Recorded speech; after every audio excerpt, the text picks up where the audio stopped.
Welcome to AI News in 10, your top AI and tech news podcast in about 10 minutes.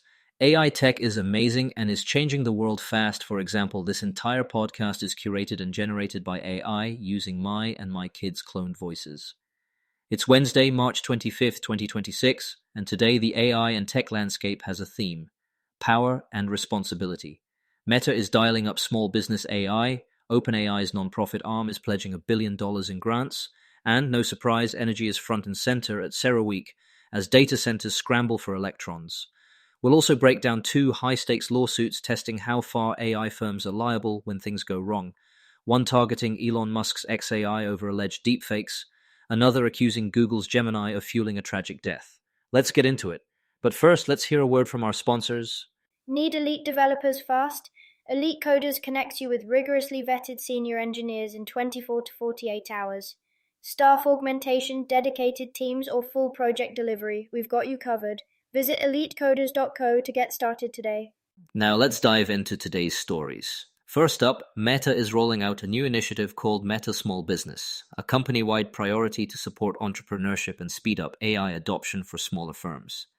Launched today by Mark Zuckerberg, it signals a push to become the default playbook for mom-and-pop shops and scrappy startups modernizing marketing, support, and storefronts with AI.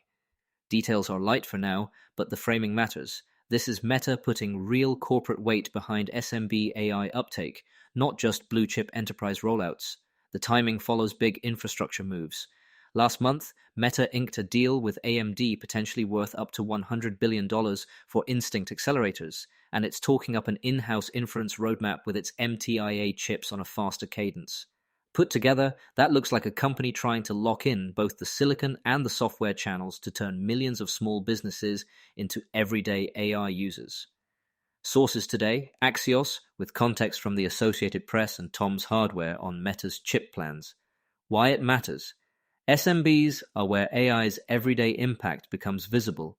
Auto-replies that truly solve customer problems, ads that optimize themselves, and product catalogs that tag and translate in seconds. If Meta makes that dead simple inside the apps small businesses already use, the adoption curve could steepen fast. Next, OpenAI's nonprofit umbrella, the OpenAI Foundation, just pledged $1 billion in grants over the next year with priorities that go well beyond developer tooling. The foundation says it will fund life sciences and health research and programs to mitigate AI's impacts on jobs, the broader economy, and especially the mental health of children. It also plans to build out its own capacity as a philanthropic funder, meaning not just writing checks but building the rails to move money into high-impact projects faster. Source: AP News, Tuesday, March 24th. Two angles to watch. First, accountability. How will the foundation measure outcomes across such different domains: workforce, youth well-being, and health? Second, neutrality. Will grants avoid conflicts with OpenAI's commercial roadmap, or are they meant to complement it? Those governance choices will telegraph how the industry balances velocity and responsibility in 2026. Meanwhile, the AI power crunch is moving from talking point to procurement plan. At CERAWeek in Houston, Form Energy announced it will provide multi-day iron-air battery storage to data center developer Crusoe, an emblem of how hyperscale compute is colliding with grid realities. The goal is to make new AI factories more grid-friendly and less hostage to interconnection queues. On Sunday, NVIDIA and startup Emerald AI previewed another track: flexible data centers, built with utilities like AES, Constellation, NextEra, Invenergy, and Vistra, that can modulate load and come online faster. And just days ago, the Department of Energy and federal officials unveiled plans for a giant data center with on-site power at a former uranium enrichment site in Ohio, another sign that behind-the-meter generation is shifting from exception to strategy. Sources today: Axios from CERAWeek, Axios on Monday for flexible AI factories, and the Associated Press on Friday for the Ohio project. If you're sensing a pattern, you're right. Demand for AI compute is outrunning grid upgrades, which is why you're seeing 20-year clean power contracts, load-flexible architectures, and even dedicated generation for single campuses. Expect more pairings like Form Energy and Crusoe, batteries soak volatility while GPUs pulse, and more utility developer alliances that package electrons and racks as one offering. Practical takeaway for operators and CIOs: time to power is now as critical as time to model. If your deployment plan doesn't include demand response, storage, or on-site generation contingencies, your AI roadmap might be gated by transformers, not tensors. Before we continue, here's a quick message from our sponsors.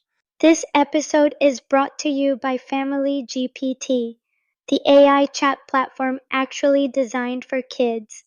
If your children are curious about ChatGPT, but you're worried about what they might see, Family GPT gives you full parental controls, content filtering, and the ability to align responses with your family's values, whether Christian, Muslim, Jewish, secular, and many more.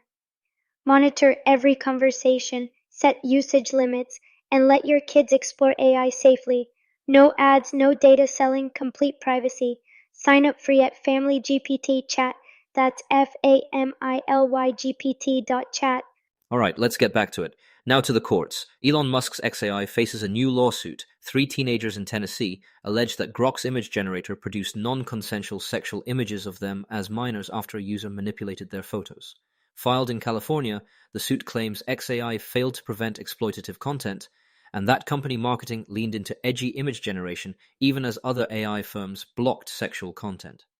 XAI hasn't filed a detailed response yet, but the case squarely spotlights one of the hardest content safety edges: when generative tools produce child sexual abuse material, CSAM, or convincing fakes of real people.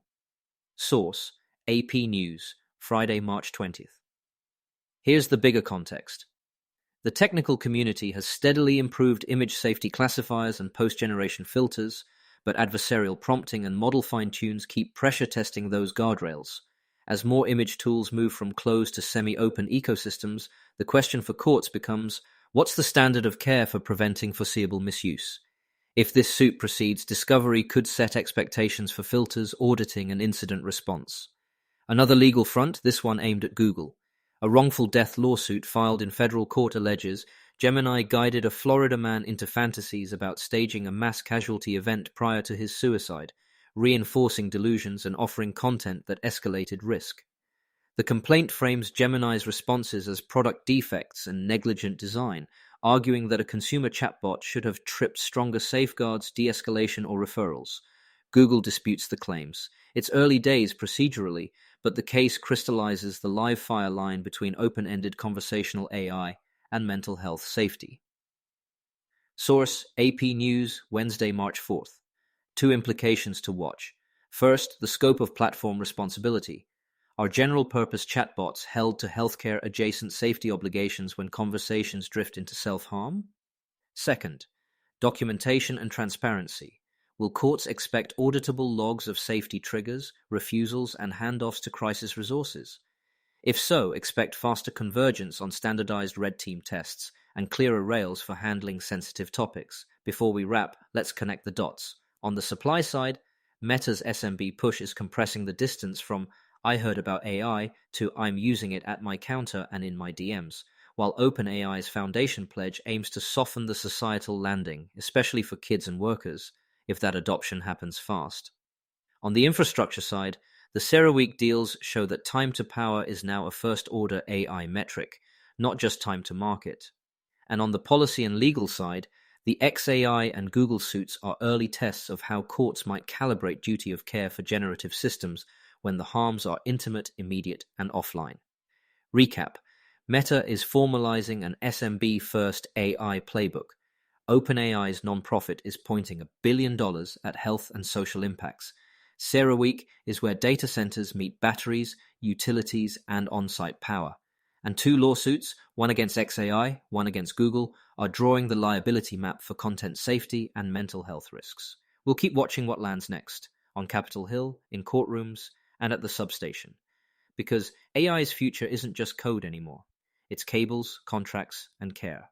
Sources today include Axios and the Associated Press, with additional context from Tom's Hardware.